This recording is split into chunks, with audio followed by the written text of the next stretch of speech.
खुशामदीद। आज की वीडियो में मैं आपको एक्सेल के इफ़ फार्मूले के बारे में बताऊंगा। एक्सेल का if formula one of the most popular formulas है। इसमें हम देखेंगे कि सिंपल फार्मूला किस तरह से काम करता है और नेस्टेड इफ़ फार्मूला कैसे काम करता है। मेरे पास सामने एक सैम्पल डाटा मौजूद है जिसमें मैंने ग्रेडिंग के एक सिस्टम को सैम्पल लिया है। अब देखते हैं, यहाँ पे सबसे पहले मेरे पास स्टूडेंट नेम्स अवेलेबल हैं, उसके बाद टोटल मार्क्स अवेलेबल हैं। नेक्स्ट कॉलम में ऑब्टेन्ड मार्क्स का कॉलम है जिसमें हम डाटा रैंडमली इनपुट कर लेते हैं। सपोज से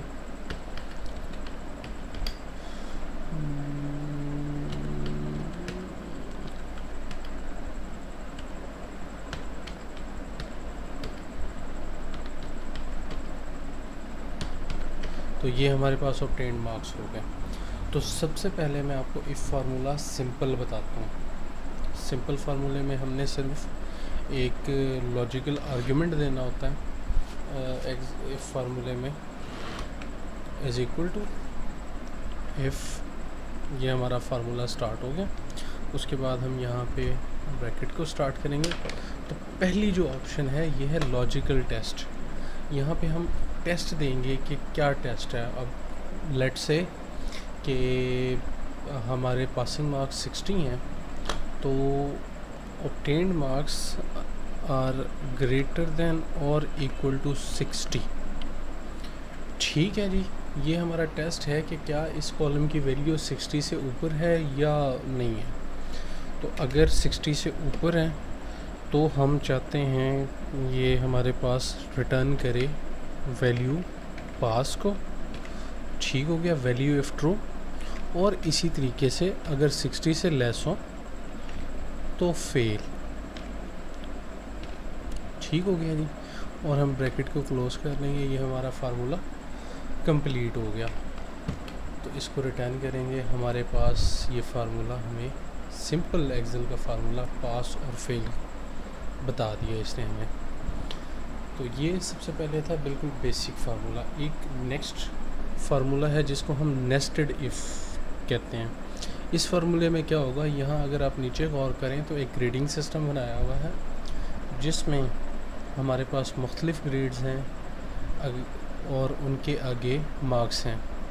तो अगर हमने ये पॉइंट आउट करना हो कि किस स्टूडेंट का क्या ग्रेड बनता है, तो इफ़ फार्मूले की मदद से हम ये कैसे अचीव करेंगे, इस में मैं आपको बताता हूँ। ये थोड़ा सा टेक्निकल है, तो इसको आपने बड़े गौर से देखना है। इक्वल्स इफ़ उसी तरह से स्टार्ट होगा। लॉजिकल टेस्ट भी उसी तरह से, अगर ये ग्रेटर है या इक्वल्स है 91 के, तो फिर हमारे पास ए प्लस इसका जवाब आना चाहिए, ए प्लस। ठीक हो गया जी। और अगर वैल्यू ट्रू है तो यहाँ पे बात ख़त्म नहीं होती, यहाँ पे फिर हम दोबारा इफ़ फार्मूले को यूज़ करेंगे। अब हमने लॉजिकल टेस्ट जो देना है वो देना है कि ये जो हमारा सेल है ये ग्रेटर देन और इक्वल्स 86। तो फिर हमारे पास जो वैल्यू आनी चाहिए वो ए आनी चाहिए।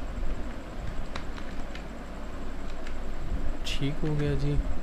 इसी तरह से अब अगर ये वैल्यू फॉल्स बनती है तो फिर हम दोबारा से इफ़ को काउंट करेंगे, नेक्स्ट लॉजिकल टेस्ट देंगे उसी तरह से C3 ग्रेटर है या इक्वल्स है 81 के, तो हमारे पास जो ग्रेड आएगा वो बी प्लस आएगा।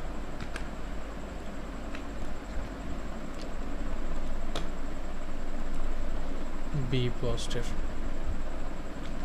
ठीक हो गया जी।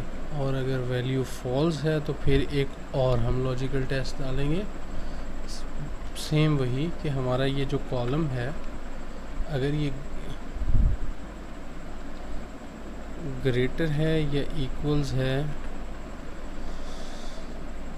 76 के, तो फिर हमारे पास जो अगर ये वैल्यू ट्रू आती है तो ये हमारे पास आना चाहिए B, और फॉल्स पे फिर नेक्स्ट फार्मूला चला देंगे। तो इसी तरह से आपने इसको कंटिन्यू करते जाना है जब तक आप अपने लास्ट आर्ग्यूमेंट तक नहीं पहुंचते। और इक्वल्स टू 71, तो हमारे पास जो वैल्यू आनी चाहिए वो आनी चाहिए C, और अगर ये वैल्यू गलत है तो फिर हम एक और लॉजिकल फार्मूले पे चले जाएंगे। C3 ग्रेटर है या इक्वल्स है 66 के, ठीक है।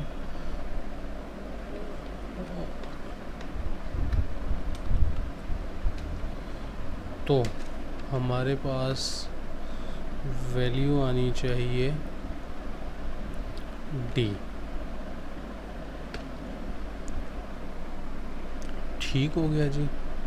और अगर वैल्यू D नहीं आती तो फिर एक और लॉजिकल टेस्ट हम अप्लाई करेंगे। C3 ग्रेटर है और इक्वल्स है 61 के। तो अगर ये वैल्यू ट्रू आती है तो हम इसको ग्रेड करेंगे E, और यहाँ पे एक टेक्निकल पॉइंट है, अगर वैल्यू फॉल्स आती है इससे आगे हमारे पास लॉजिकल आर्ग्यूमेंट्स कोई नहीं है, तो इसके नीचे जो भी आएगा वो F ग्रेड में आएगा। तो वैल्यू इफ़ फॉल्स में हम सिंपल F लिख देंगे, ठीक हो गया। ये आपने बड़े डिटेल को देख के याद रखना है कि वैल्यू अगर फॉल्स आती है तो आपने F प्रेस कर दिया लास्ट कॉलम में। उसके बाद हम ब्रैकेट्स को क्लोज़ करेंगे, जितने आर्ग्यूमेंट्स क्लोज़ ओपन किए हैं उतने ही क्लोज़ करेंगे। आप ये देखें हाईलाइट होते जा रहे हैं, तो एक और आएगा ये